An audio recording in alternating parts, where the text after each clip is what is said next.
Moi, ça démarche. Comment tu vas voir moi? Ah oui. Direct. Faut bosser pour, mais si on doit remplir un truc au Congo, c'est ça démarche. Comment vas-tu? Ça va super bien et toi? La forme toujours. Voilà, merci. Ça nous fait un honneur de vous recevoir aujourd'hui sur Bokota TV. C'est normal. Voilà, merci. Moi, dans Boca, toujours, on est obligé de répondre présent, il n'y a pas le choix. Voilà, merci beaucoup. Là, vous êtes là pour votre tournée canadienne. Vous avez 3 dates, Québec, Ottawa et puis Montréal. Ouais, exactement. La dernière fois que vous étiez ici, il y a-t-il là une année, dans quel état d'esprit vous comptez aborder cette tournée canadienne? Bah, en vrai de vrai, moi, il y a très longtemps, j'étais déjà venu au Canada et là, je revenu au Canada. Bah, en vrai, je voulais juste voir comment le public canadien allait m'accueillir. En gros. C'est venu pour un festival, c'est l'Afro, j'ai oublié le nom, mais ça. Exactement. Et archi bien accueilli. Archi bien accueilli, j'ai amené mon caméraman, bah, d'où le clip Laisse-moi, on voit un peu tout ce qui s'est passé quand j'étais venu. Mais archi bien accueilli. Ok. Est-ce que la ferveur, par exemple, c'est la même qu'en Europe ou en Afrique, où le public canadien est vraiment quand même assez différent? Bah, en fait, pour moi, tous les publics sont différents. Ok. Ici, vous avez aussi le côté, en fait, il y a le côté américain, en fait, je sais pas comment t'expliquer. Okay. Donc, une certaine, encore, je pense, une plus grande ouverture d'esprit, je pense. Exactement. Mais en vrai, public très chaud. Public très chaud. Après, bon, c'est pas Kin, hein. C'est ça. Kin, c'est quand même différent. Kin, c'est différent. Ouais, Kin, c'est différent. Mais ça va quand même chaud. Mais en parlant des Kin, par exemple, est-ce que vous avez quand même un rêve en particulier pour vous produire dans un endroit, admettons, le stade des Martyrs? Moi, ça démarche. Comment tu vas voir moi? Ah oui. Direct. Faut bosser pour, mais si on doit remplir un truc au Congo, c'est ça démarche. Mais il me semble qu'ils ont ouvert une nouvelle salle là. Oui. Il y a 20 000 personnes à peu près, bien d'ouvrir à 9. Je pense que. On est au courant. Okay. Je pense que celle-là, déjà, pour commencer, ça peut être pas mal. Ok. Parfait. J'aimerais aussi qu'on aborde quand même votre dernier album qui est un succès. Merci beaucoup. Bon, moi, je dirais planétaire, hein, je dois vraiment peser mes mots. Je suis un homme de médias, on voit les chiffres, on voit comment ça évolue, mais on voit aussi l'impact dans la vie des gens. Pourquoi avoir choisi le titre Focus Mentalité? Focus, déjà, c'est un mot qui marche en français comme en anglais, déjà, pour commencer. Et focus, pour moi, c'est un état d'esprit. C'est dans n'importe quel métier. Comme toi qui peux être journaliste aujourd'hui, toujours être focus sur ce que tu fais. Exactement. Moi, la musique, tu restes focus. Et surtout, la musique, c'est un milieu où il y a plein de choses à gauche, à droite que tu peux faire, que tu peux des fois être distrait. Et pour cet album, moi, il fallait que je sois focus sur ma carrière, que je revienne vraiment fort et que je fournisse aussi aux gens qui m'attendent depuis longtemps un très bel album. Exactement. Et je pense qu'aujourd'hui, on a réussi un peu à répondre aux attentes du public. D'où le succès, entre guillemets, de cet album aujourd'hui. Il s'est quand même écoulé, je pense, 3 ans. Il y avait votre album Contrôle. Exactement. Pourquoi avoir attendu tout ce temps, par exemple? Parce que je devais me restructurer. Et je dis la vérité qu'au bout d'un moment, j'avais tellement envoyé des gros titres que je ne savais plus quoi envoyer, en fait. Et que ce que j'envoyais, j'étais un peu dans... Je ne vais pas dire dans le faux, parce que tous ces titres-là m'ont aidé à arriver à cet endroit-là. C'est comme quand tu construis des escaliers. C'est les premières marches qui sont le plus dur à mettre en place, mais une fois qu'ils sont en place, ils t'aident à monter. Donc, il ne faut jamais les oublier, en fait. Et pour moi, c'est juste un truc où je devais revenir, je devais renouveler. Les gens avaient besoin que je me renouvelle aussi. Et ils ont dû voir peut-être un certain talent en moi où je pouvais avoir un step encore un peu plus au-dessus. Donc, on a continué à bosser. Et pour moi, on ne perd jamais. On apprend. Vous ne perdez jamais, vous apprenez. Exactement. Et aussi, ce qui est intéressant quand même dans cet album, c'est qu'on a retrouvé 21 titres et 8 collaborations. Ouais. Est-ce qu'il y a encore d'autres chansons que vous aviez gardées? Vous auriez peut-être allé apprendre titres un peu comme Fally Ipupa dans le monde? Non, pas du tout, parce que c'est bizarre ce que je veux dire. Quand j'ai monté cet album-là, chaque titre que je faisais en studio, je savais que c'était pour l'album. En temps normal, on fait plein de sons et on choisit. Moi, je savais que ce morceau-là, si j'étais à bout, c'est pour l'album. Et les morceaux que je ne terminais pas, il y en a très peu, genre même pas 1 ou 2. J'ai dit non, ça on les enlève, ça ne rentre pas dans l'ADN de l'album. Et le reste, j'ai gardé, c'est-à-dire aujourd'hui, fais-moi écouter des nouveaux sons, j'ai pas de nouveaux sons. Donc vous étiez vraiment focus. Oui, vraiment focus, c'est ça aussi. Voilà, très belle ambiance ici avec l'artiste et notre moine Mboka, que Black qui va déjà commencer sa tournée demain du côté de Québec. Prenez vos billets, il va enchaîner par la suite du côté d'Ottawa et il va finir ici du côté de Montréal. Parlez-moi un peu, c'est quoi votre relation avec le public congolais de Montréal par exemple?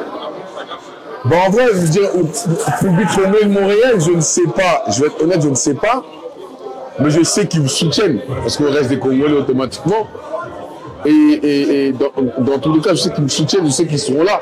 Ils vont me soutenir, c'est des messages que je reçois un peu de partout. Parce que les Congolais, on est très fédérateurs aussi. Exactement. Quand un artiste est là, nous, je pense que, je vais te dire la vérité, hein, je pense que chez nous, après, tu me dirais la même chose. Si tu me suis, en gros, chez les Congolais, c'est la musique. Exactement. Le foot. En fait, la musique, c'est avant tout, en fait. Exactement. Pour moi, c'est ça ma vision. Et pour répondre à ta question, je pense qu'ils me soutiennent. Sans que j'ai besoin de les voir, c'est du soutien, c'est des débats. Ah, nous, on a Québec. Oh, nous, on a Naja. Oh, nous, on a un Fanny. Oh, nous, on a un tel. Tu vois, c'est une fierté aussi pour nous. Et on est comme ça, on est soudés. D'ailleurs, c'est intéressant parce que tu appelles affectueusement tes fans Mendeko. Exactement. Moi, personnellement, je trouve ça très beau, en fait, cette relation que vous entretenez avec vos fans. Mais moi, j'aimerais aussi parler d'un aspect intéressant parce que récemment, lors de votre dernier concert en France, on a senti un peu Black très émotif. Ouais, c'est vrai. Pourquoi? Parce que on revient de loin. Hein. On revient de loin, on appelle ça une remontada, même si je n'ai pas forcément envie de dire ce mot-là, mais c'est le mot qu'on utilise au foot en général, quand une équipe arrive d'en bas et monte, et plein de choses sont mélangées dans ma tête. Pour moi, je ne sais pas, que je pouvais amener à amener autant de personnes. Il y a à peu près 7000 personnes qui sont venues me voir. Le fait de savoir qu'il y a mes parents dans la salle, le fait de savoir qu'il y a mon équipe, qu'il y a ma femme qui est là et tous mes potes qui sont là, ça m'a procuré une certaine émotion. C'est comme si c'était un souffle. C'était un deuxième souffle pour moi. À ce moment-là, les larmes sont sorties, je suis parti. Est-ce que c'était toujours les mêmes personnes qui étaient avec vous au départ, lors de votre premier étage, lors du premier étage, vous avez perdu aussi des gens lors de cette... Non, toujours les mêmes personnes. Après, c'est vrai que certaines personnes ont arrêté de travailler avec eux, mais toujours dans tout quand j'étais, c'est par rapport à Bomaye.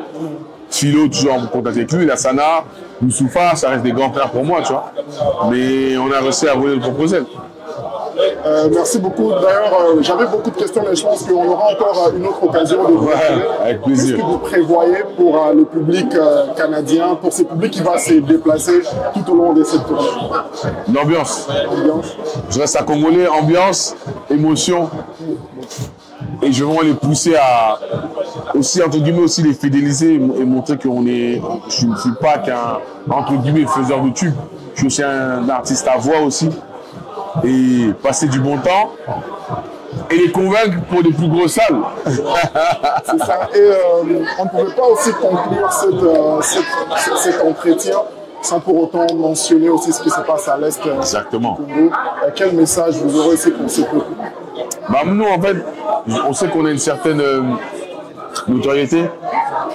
Donc, on s'en sert aussi beaucoup pour faire. À ceux qui font semblant de ne pas voir, on va vous montrer.